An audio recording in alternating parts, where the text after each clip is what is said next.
Mike, let me tell you the whole story. This is the honest God truth. Oh boy. Brent Taylor was wanting to get on where Mike Carpenter left. Okay, he was lobbying each and every one of us. I've known Brent Taylor my whole, well not my whole life, probably 20 years. One of my best friends, I thought. Okay? He come by and got me and put me in the car, and we went up to my father's grave. And if you say anything, I'm gonna knock you out of that chair.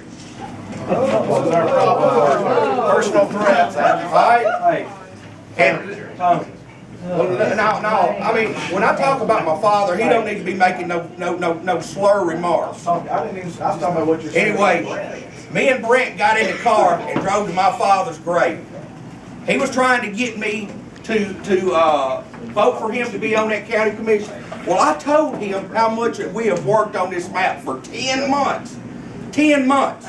Not knowing that when my vote that helped put him on there, we immediately started having trouble with this map. It passed 2 readings.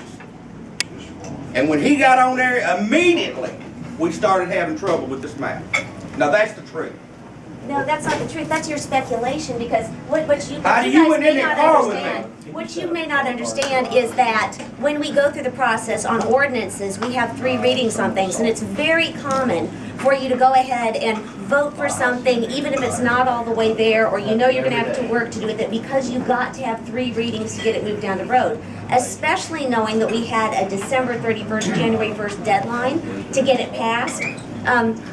You go ahead and vote for it and just say, we'll work on the language here, we'll work on the lines here. If we were going to bind ourselves to voting for something every time in the 3 readings, we'd never get anything done. And especially because Chairman Chisholm has been very remiss in calling meetings in a timely manner. We were very concerned that we weren't going to be able to get it done by the deadline, and we were right. So I can say personally for my vote, and I'm the only one who I can speak for, I voted for it the first couple of times with some real concerns about it, but I knew we needed to get the ball moved down the road, and nothing is solid until your 3rd reading.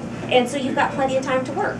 And I will say one other thing. When Commissioner Roland first talked to me about the maps, one of the things he told me he would do is put more of Germantown into District 1 to make it a more conservative district, which made sense to me. So I really didn't have my eyebrows raised or anything when he started working on maps, because I assumed he would be a person of his word and do what he said. All map 3C is exactly what he originally told me he was going to do, which is to put a little bit more of Germantown into District 1 to make it a little more of a conservative district.